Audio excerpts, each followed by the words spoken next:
Usa ka pagtuo, usa ka tingog,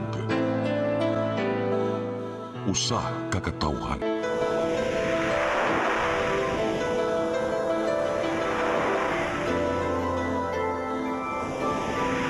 Cebu Catholic Television Network.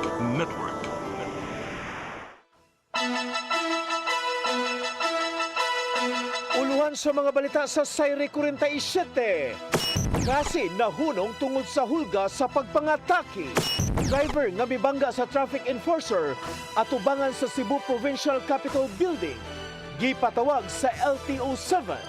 Pagbalanse sa supply gikan sa power plants ug demand gikan sa mga konsumidor. Gisubay. Nagakonsolasyon nga mihatod og lubong. Napusilan. Sospetsado. Misibat. Sugbo, Kabisayan ug Mindanao, Pilipinas ug katawhan kutos maabot sa tong Sibya sa tibuok kalibutan, maayong hapon. Live kita karon sa CCTN Channel 47 ug kini ang tulumanon sa nagunang kasayuran nga angay natong masayran. Ako si Dennis Tabar. Tulumanon sa patas nga mga balita ug opinyon. Ako si Danica Cabalias Tecling. Kini ang Sayre 47.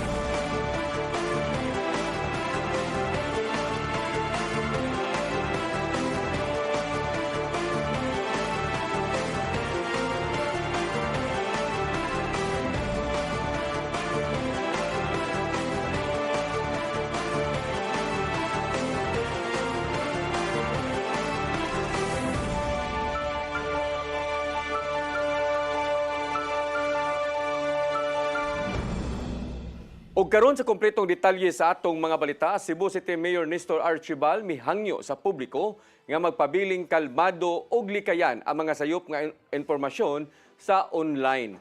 Apektado ang klase sa kapribadong tunghaan karong adlaw human makadawat og mensahe sa giingong pagpakatake ngadto sa mga estudyante. Ang kasayuran ihatod ni Mary Rose Sagarino. Nahunong ang klase sa mga tinunaan sa Cebu Eastern College sa Dakbayan sa Sugbo. Human nakadawat og hulga nga adunay giingong pagpang-ataking mahitabo sa classroom. Daling miresponde ang mga sakop sa kapulisan. Human nakadawat og sumbong gikan sa mga nakabasa sa mensahe. Human sa subsub nga verification tali sa kadagkuan sa tunghaan og mga responders, diha nila nahibaw-an nga adunay nagpadaog mensahe pinaagi sa social media mahitungod sa posibleng shooting alarm sa sud.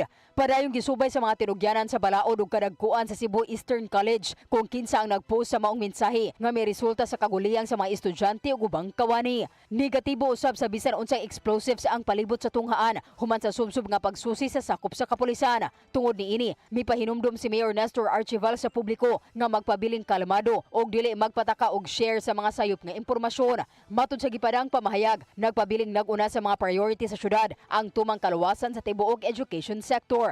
Mitambag usab si Archibal nga magsalig lang sa mga official advisories gikan sa mga otoridad aron magpabiling luwas ang tanan. Mary Rose Sagarino, CCTN News. Nagpabilin sa full alert status ang mga sakop sa kapulisan ug kasundaluhan sa kauluhan nunod sa nagpadayong rally sa Iglesia ni Cristo sa Manila. Gibantayan nila ang protestang gipaygayon sa liwasang Bonifacio nga gitambungan sa gatusan ka mga sakop sa INC.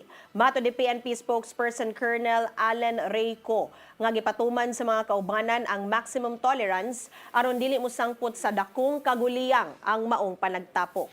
Ana-ana si katulong adlaw ang protesta sa maong religious group tungod sa kasong ipasaka sa ombudsman batok ni Senador Rodante Marcoleta. Kagabi mibutiyag si Marcoleta nga andam nang magpapriso aron lang mupatigbabaw ang kamatuoran mahitungod sa higihulagway niyang kahiwian sa kasamtangang administrasyon.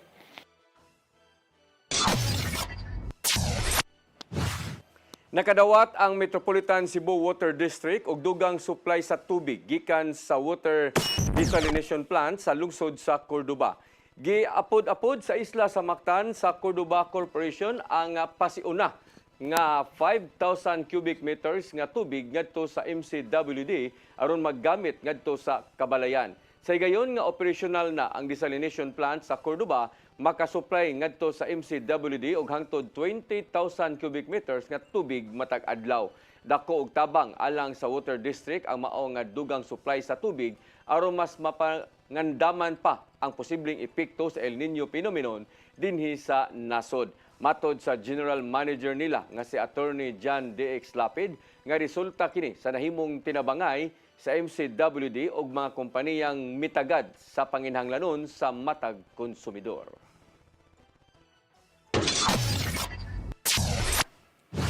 Cebu People's Action Center kun SIPAC formal nang gitapos isip usa ka programa ug buhatan sa Kapitolyo. Nagpasalamat ang maong buhatan ngadto sa ilang mga natabangan. Ang kasayran hatod ni RV Veloso. Formal nga gipahibaw sa kagamhanan sa probinsya sa Subo nga giwagtang na niini ang buhatan sa Cebu People's Action Center kun SIPAC.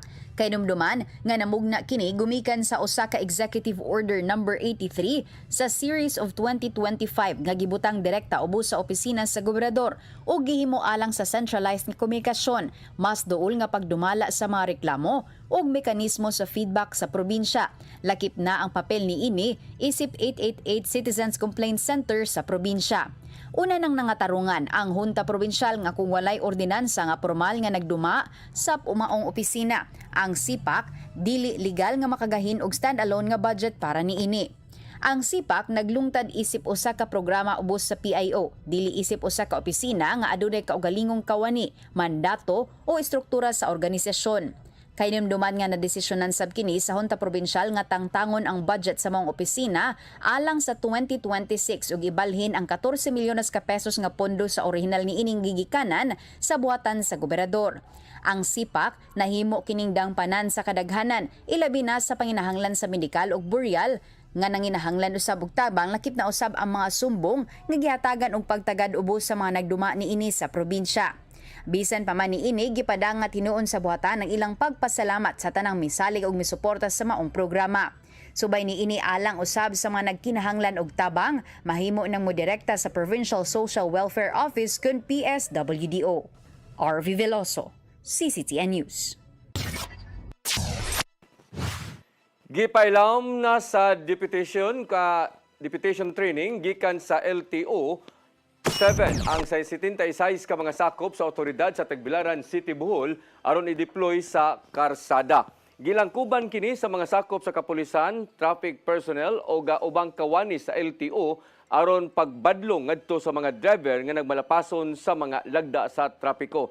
Isip mga LTO deputized personnel, gitahasan sila sa pagsita o pagluwat og citation ticket ngadto sa mga driver nga mga palahubog og tigamitan og drugas. Giabagan sa ahensya ang deputized personnel sa basic first aid training aron na matabangan ang mga motorista nga madisgrasya diha sa karsada. Gawas nga gipasabot sila sa mga mahinungdanong balaod sa trapiko, gitudloan usab sa LTO7 ang mga otoridad sa Tagbilaran City unsaon paggamit sa alcohol breath analyzer test. Gitahasan nila Lapu-Lapu City Mayor Cindy King Chan ang City Engineering Office nga humanon ang mga proyekto nga gipunduhan ubos sa Special Education Fund. Mato ni Chan nga kinahanglang mahuman ang mga school infrastructure projects sulod sa gitakda niyang panahon human masayod sa nahimong dagan sa katukuran.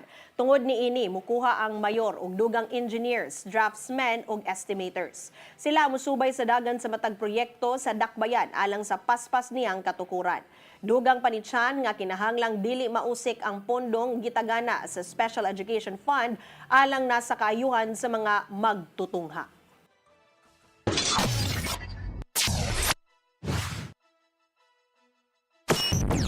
Mosunod, driver nga mibangga sa traffic enforcer at tubangan sa Cebu Provincial Capitol Building gipatawag sa LTO7.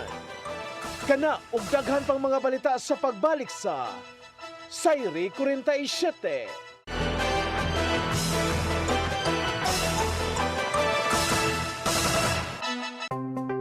Discover the beauty of the Philippines.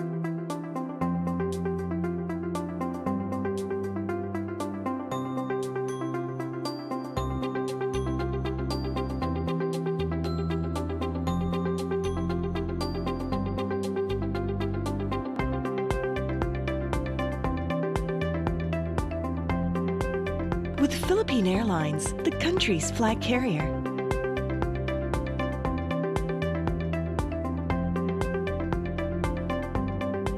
the airline that lets you feel the warmth of the nation.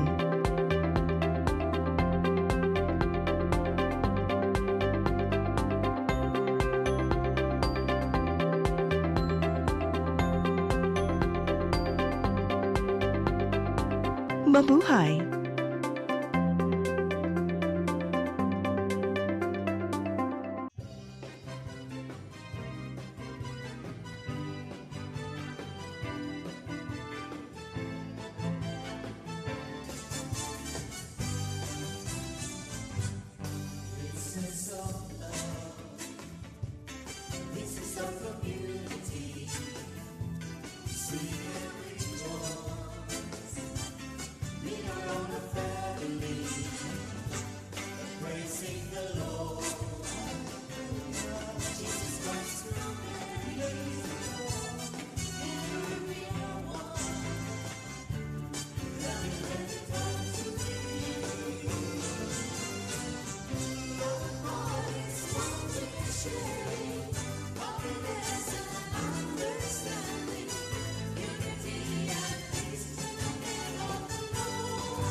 Paglaom ko.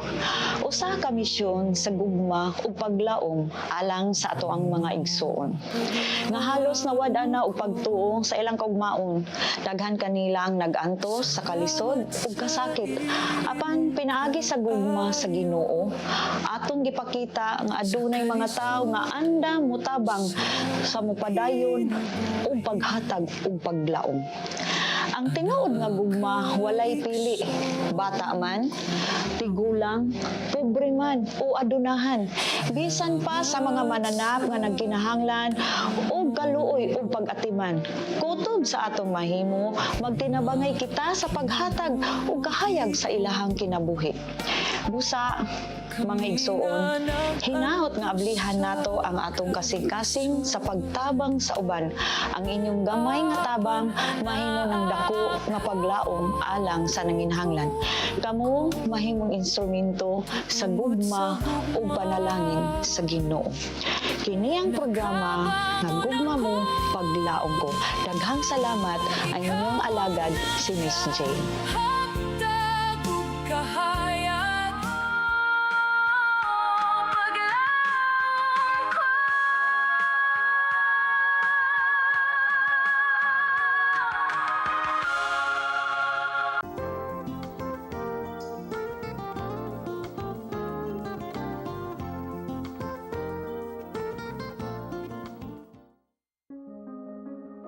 Nangita ka ba og wellness consultation o preventive health support? Ozone po will help, no? So, pinapapasok niya kasi po ang oxygen sa cells. So, there will be improvement po ng cellular function and reduction. Then your blood are full of oxygen, well saturated with oxygen molecule. There are best outcome. At imano nato ang atong kahimsog pinaagi sa husto nga konsultasyon sa lisensyadong doktor. Some people, they are well versed with nutrition, but for others, they have very little idea of what the basics of nutrition are. Kaya with ozone therapy, kung makakatulong ito para mag-shrink yung mga tumors natin. Para sa professional consultation o general wellness services, bisitaha ang Ozone Med Wellness Clinic branches sa Davao, Bacolod ug Cebu. PRO7 Action Files. Mga panghitabong naglambikit sa katawan. Gihatagan ng aksyon o kasulbaran sa kapulisan. PRO7 Action Files. Base sa talaan sa Police Regional Office 7. Nakakasong panayong gisubay at taganong katinawan pinaagid ng maong tulumanon. PRO7 Action Files. Abang kaninyo sa Police Regional Office 7 o NTV CCTN.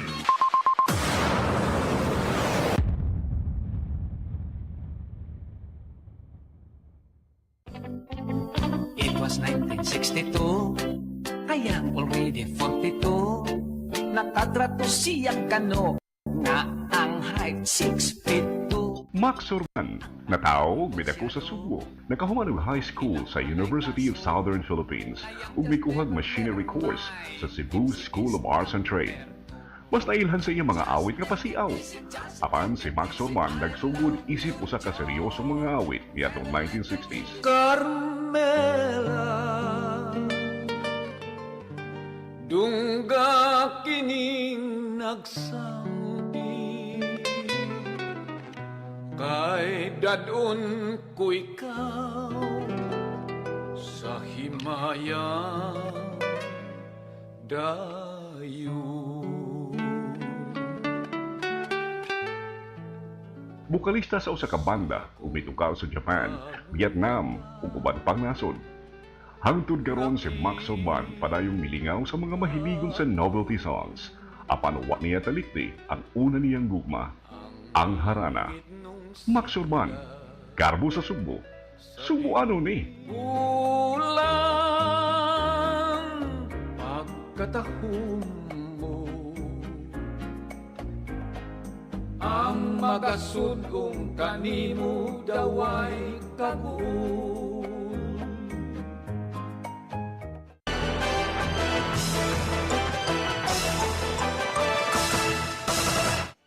Balik sa ato mga balita, driver nga mibangga sa traffic enforcer at tubangan sa Cebu Provincial Capitol Building gipatawag na sa LTO-7. Gitambagan na usab sa syudad ang maong kung gitabangan na usab sa syudad ang maong enforcer gikan sa pagpatambal hangtod na sa pagpasaka og kaso batok sa driver. Ang kasayuran ihatod ni Gian Navarro. May paggawas og SOCOS order ang Land Transportation Office 7 ngadto sa driver sa SUV nga nakabangga ngadto sa traffic enforcer sa Cebu City Transportation Office at tubangan sa Kapitolyo. Matod sa giluwatang mando gikan ni LTO-7 Director Attorney Wendell Dinglasan at dunay tulubagon ang driver tungod lang sa diretso nga pagmaneho inay nga tabangan ang nabanggaan niyang enforcer niadtong Miyerkules sa buntag. Mag-atubang ang driver og kalapasan sa Republic Act 4136 o Land and Transportation Code gumikan sa reckless driving og improper person to operate a motor vehicle. Gimanduan ni Dinglasan ng driver nga mopatim-aw karong Lunes, Hulyo 6 sa buntag aron makapanalipod siyang kaugalingon. Gipahamtangan usab og 90-day preventive suspension ang iyang driver's license subay sa nagpadayong investigasyon. Kini na ang nimong lakang karon sa LTO-7. Human nakigalayon ang Cebu City Government ngadto kanila o gigamit ang CCTV footage isip ebidensya. Sa laing bahin, gitabangan ni Vice Mayor Tommy Osmeña ang maong traffic enforcer nga kasamtangang nagpaalim sa tambalanan. Giabaga sa dakbayan ang pagpa-ospital ngadto sa enforcer nga si Javan Verano human nakaangkon og angol sa lawas. May paambit usab si Osmeña nga motabang ang usa ka pro bono lawyer aron paghikay sa kasong kriminal nga ipasaka batok sa driver. Gikustodiya una sa kapulisan ang maong SUV driver human kini miangkon sa maong hitabo. Gian Navarro, CCTN News. Land Transportation Franchising and Regulatory Board giawhag nga mumando sa transport network companies nga magbutang og discount feature sa mga mobile app para sa vulnerable sector. Gipasabot nga maong ride-hailing app ang usa sa gigamit nga transportasyon sa publiko. Ang kasiran hatod ni Mary Rose Sagarino. Giawhag sa Konseho sa Siyudad sa Mandawi ang Land Transportation Franchising and Regulatory Board kon LTFRB nga mopatuman og sistema alang sa transport network companies nga mopatuman sila og discount feature alang sa mga senior citizens o persons with disability sa ilang ride-hailing mobile application. Gipasabot ni Konsehal Carlo Fortuna nga walay nakabutang nga discount alang sa mga PWD o senior citizen sa mga mobile app sa maong mga sakayan. Matod niini nga ang mga ride-hailing app ang usa na sa sagad gamiton sa publiko sa ilang pagbiyahe apan walay gitanyag nga discount susama sa ubang transportasyon. Kana sila, there are public utility vehicles, di ba? So, they are required to provide the 20% discount to senior citizens and PWDs. So, kinahanglan i-required yun sa LTFRB na it's easier for the senior citizen and PWD to secure the discount. Matod sa konsehal nga mahimong sundon sa mga ride-hailing application ang sistema sa mga airline company ug hotel booking platforms. Di nakabutang ang pangutana kung ang user senior citizen o PWD. Diin kinahanglan ang pag-upload sa ilang valid ID aron otomatikong maminos ang diskwento sa ilang plitihan. Matod niini nga kung adunay ipuno nga feature sa mobile app, masayo na alang sa mga kwalipikadong pasahero ang pagkuha sa ilang diskwento. Matod ni Fortuna nga ang ride-hailing app adunay mga motorsiklo ug mga auto nga pilian sa sakyan sa publiko. Mary Rose Sagarino, CCTN News.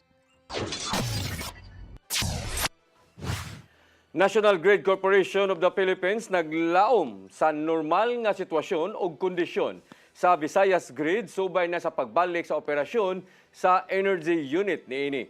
Ang kasayuran ihatod ni RV Veloso.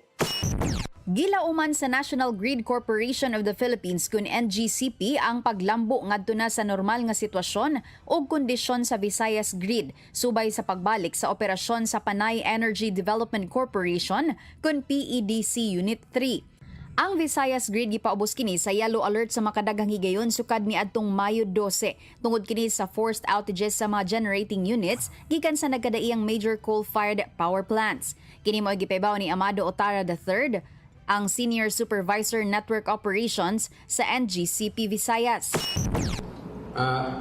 Yung kasi, the problem actually lies on the balance of supply and demand. So kung kulangin tayo ng supply, doon tayo magkaroon ng problema.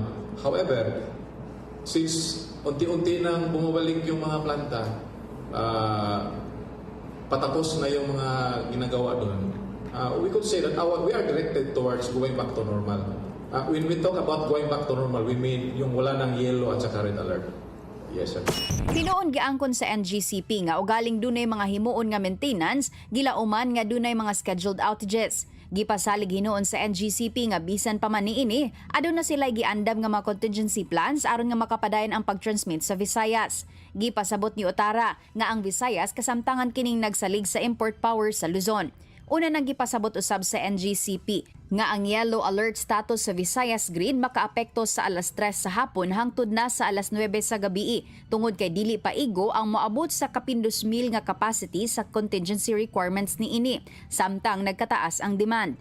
Gipaningkamutan sa NGCP nga mahuman na ang proyekto niini sa Cebu Lapu-Lapu Transmission Line ug substation sa Disyembre sa sunod tuig nga makabenepisyo usab sa taas nga demand ug transmission congestion sa lalawigan sa Sugbo ug islas sa Mactan. RV Veloso, CCTN News. Pagbalanse tali sa supply gikan sa mga power plants ug demand gikan sa mga konsumidor hugot nang gisubay sa National Grid Corporation of the Philippines. Subay kini sa ilang pagpangandam sa mahimong epekto sa El Nino phenomenon. Ang kasiran hatod ni Gian Navarro. Gisiguro sa National Grid Corporation of the Philippines NGCP nga magpabiling stable ang supply sa kuryenteng mahatag ngadto sa demand nga gipangayo gikan sa mga tiggamitan niini. Ilabi na nga gibantayan sa power grid ang mamahimong epekto sa strong El Nino kung diin. Matod sa Pag-asa, matagamtaman sa Pilipinas gikan sa katapusang quarter ning tuiga hangtod sa yung bahin sa tuig 2027.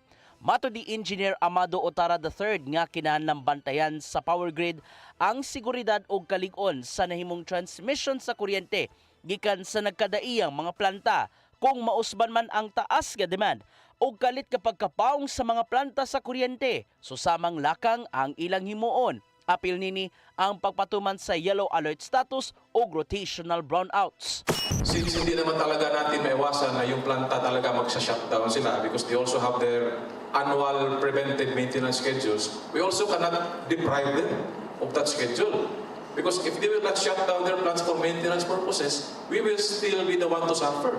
May numdumang miabag ang mga pribadong institusyon na tungting init, pinaagi sa Interruptible Load Program nga gitanya gikan sa mga power utility companies. Apan mi pahimangno si Attorney Cynthia Perez Alabanza sa NGCP nga dili garantiyang makahatag og kahupay ang ILP ngadto na sa mga yanong tigamitan og kuryente. If we have to rely on ILP, that means that just underscores how little supply there is left in the system. Number two, that comes at a cost. That is not free for us consumers because the big businesses that will run their generators instead of pulling from the system, they will have to be compensated. Aron kalikayan ang posibleng kalit nga shutdown sa power grid, sa igayong masinati ang El Nino, pakusgan pa sa NGCP ang ilang plano ug dugang pa mga pagpanganda. Mipasalig usab sila nga imong epektibo ang ilang forecasting bahin sa kahimtang sa supply ug demand sa kuryente. But we have to be very careful such that the schedules of these plants should be properly balanced kung kailan yung mababa yung demand. And another very important consideration is kung kailan yung pwede tayong makakuha ng power from Mindanao and Luzon. Tian Navarro, CCTN News. Giyawhag ang mga tunghaan, komunidad ug bisan ang mga pribadong institusyon sa regular nga pagpahigayon og general clean-up drive. Kini subay na sa tinguhang pagpugong sa pagsaka sa kaso sa dengue, ilabi na sa panahon sa ting-uwan. Ang resolusyon ni Konsyal Kevin Cabahog nag-auhag sa tanang sektor sa syudad nga magtinabangay ilabi na sa pagtangtang sa mga posibleng itluganan sa lamok pinagi sa kanunay nga pagpanglimpyo palibot diha sa dakbayan sa Mandawi. Giyawhag ang 27 ka mga barangay sa Mandawi nga siguradong pag-activate sa ilahang dengue task force aron mapatuman og mga lakang batok sa dengue diha sa komunidad. Makigalayon usab sa mga buhatan sama sa Department of Education, Mandawi City Health Office, Department of General Services, ingon man sa Mandawi Chamber of Commerce and Industry alang sa dugang aksyon.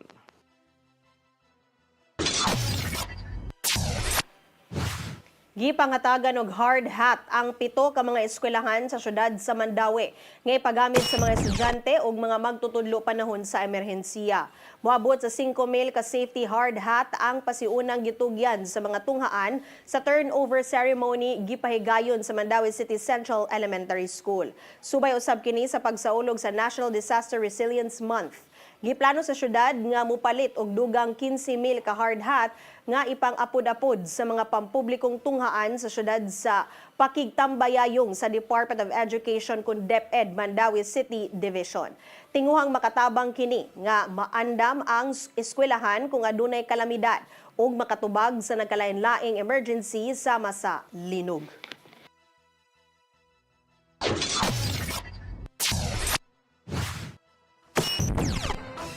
Mosunod, taga-konsolasyon nga mihatod og lubong, napusilan, sospitsado, misibat. Kana og daghan pang mga balita sa pagbalik sa Sayri 47.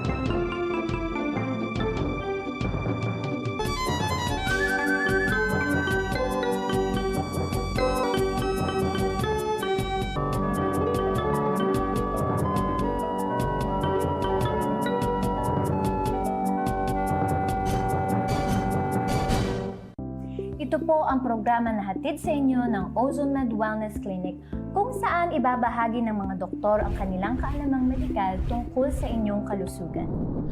Minsan nami-misdiagnose, ovarian pala yun, pero ang presentation parang appendicitis. No? Sinasabing degenerative diseases, kadalasan ani iniisip ng mga tao no nga kaliwat ninyo ka na arthritis, kaliwat nga na ay rheuma, Dok. Pero unsa ba gyud ka big, unsa ba kalawak ang ibig sabihin nitong degenerative diseases, Dok? Yeah. So yung buong katawan, as we age, as we use it lagi, talagang dahan-dahan masisira yung mga cells, mga tissues, yung organs natin, dahan-dahan masisira yun siya. In our age today, it is very important that we have to really value yung aging process na to. Toxic na lang yung pinag-uusapan natin, but gaano ka-importante this time? Yung mga tao dapat sila educated about these changes ng global health. It is not the infectious disease that predominate. It is the non-communicable disease or chronic diseases. Sa New Start, we believe na ang pinakamalakas na patunay ng healing ay ang mga boses ng taong nakakaranas nito mismo. Tinignan ng OB, sabi niya, cervical cancer daw. Inisip ko, ang Panginoon, hindi naman ako pababayaan. Diba sabi niya, by His stripes, I am healed. Ozone Med Wellness Clinic New Start. Mapapanood every Saturday, 8 to 9 a.m. Og ang replay airing matag Miyerkules 1:00 hangtod 2:00 sa hapon, dinhi lang sa CCTN Channel 47.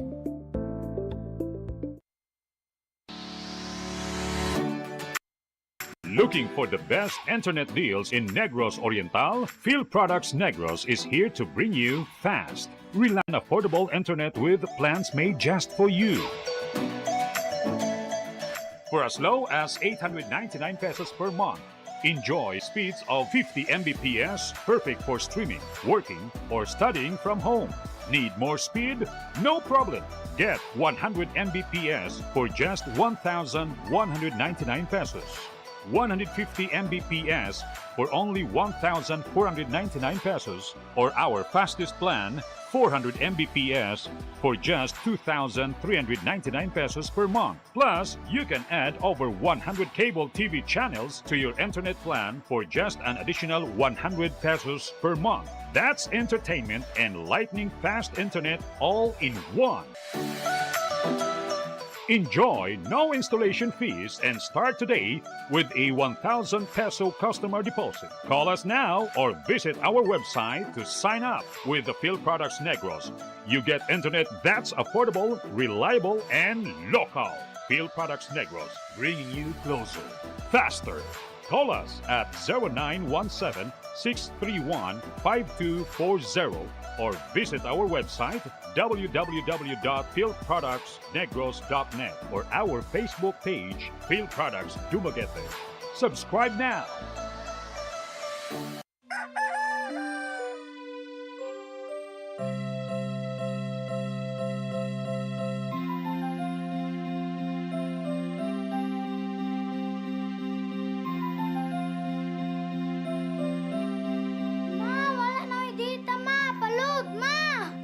Sorry ma'am, na-late ko.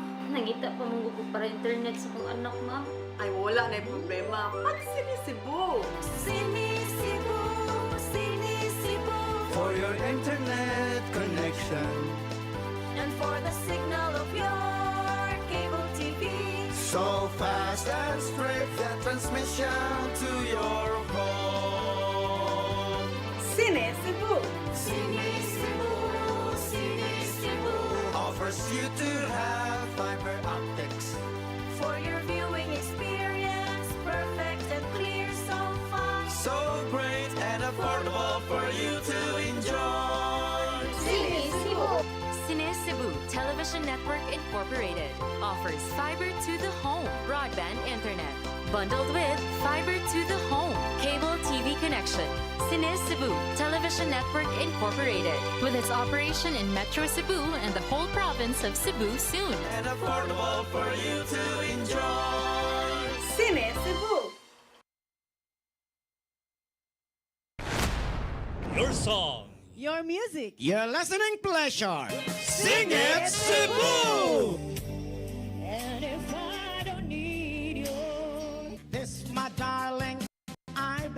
told. Jody was the girl who lived next door.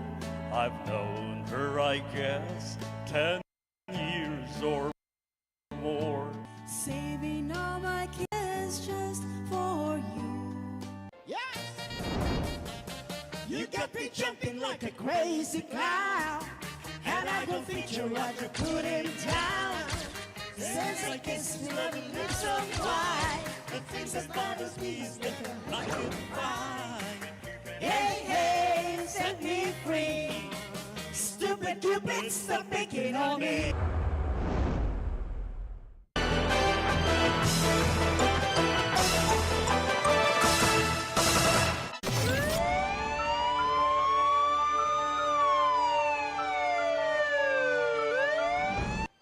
Balik sa ato mga balita, taga-konsolasyon nga mihatod lang unta og lubong sa iyang kaila nga namatay diya sa samang sa Karita ang napusilan sa nag-away nga mga lalaki sa diyang padung na sila mamauli.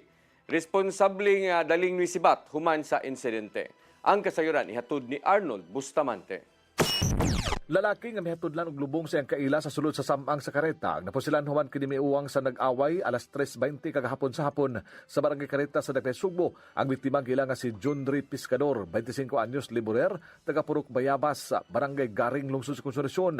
Ang suspitsado gila sa mga saksi nga si Ninyo Ilaya, hingkod ang pangidaron nga residente sa sitio Kalapukan, barangay Kareta sa sulod sa Sugbo. Sa investigasyon sa Mabolo Police Station base sa pamahayag sa biktima nga naa sa sulod sa Cebu City Medical Center nga mihatod sila sa lubong sa ihang kaila sa samang sa Kareta. Sa dihang padung na sila nga mamauli, nakita niini nga dunay nagsinumbagay nga mga batanon nga giilang nga silang Ninyo Ilaya ug usa ka alias Jan. Miuwang ang biktima nga si Pascador apan sa dihang mibunot sa iyang armas si Ilaya kay iyang posilon si alias Jan. Si Pascador na hinuon ang naigo sa walang paa niini. Daling gidala ang biktima sa CCMC aron matambalan ug naa kini sa luwas nga kahimtang.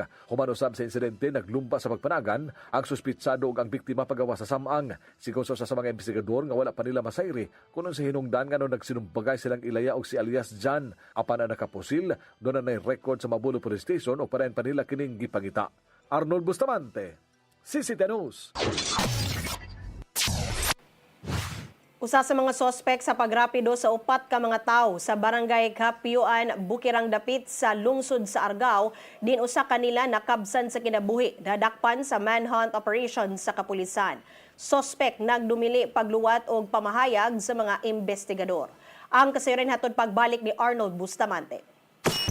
Nadakpan ang usa sa mga suspitsado sa pagpusil sa upat ka mga lalaki sa Purok Tambis, barangay Kapiyuan, Bukirang Dapit sa lungsod sa Argao niadto nga Martes nga mikalas ni Rocky Bernabe Silada, 36 anyos ug miangol sa laing duha samtang ang kauban nini ang nakadagan. Ang nasikop sa gilusad nga manhunt operation sa Argao Municipal Police Station alas 11 kagabi gilang nga si Esteban Zamora Solis Jr., 35 anyos nga nagpuyo rasab sa mga barangay.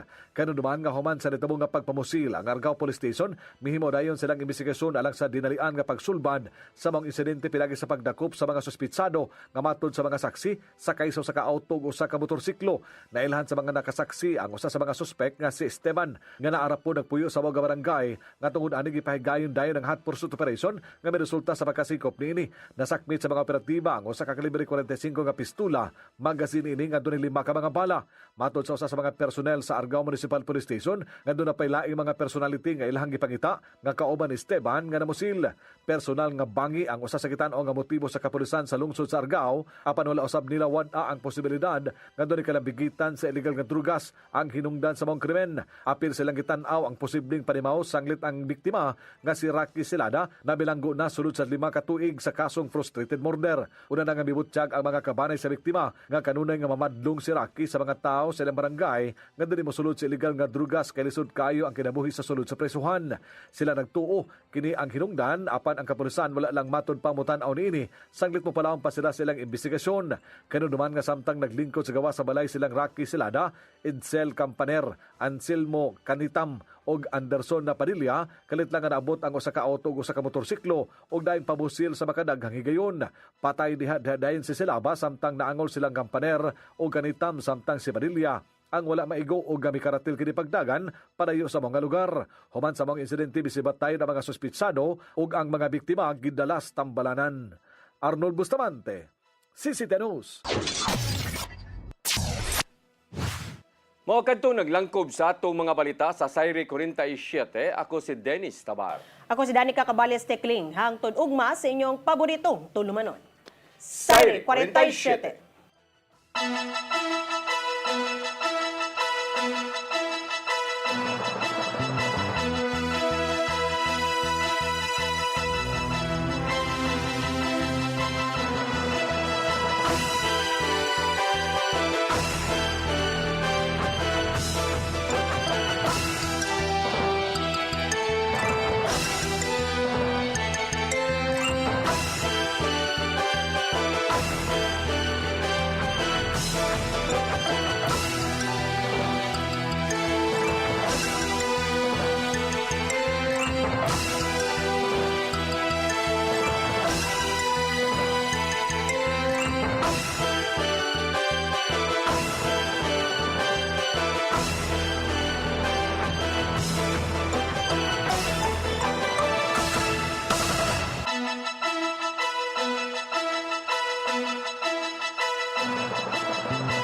Ang kinabuhi, puno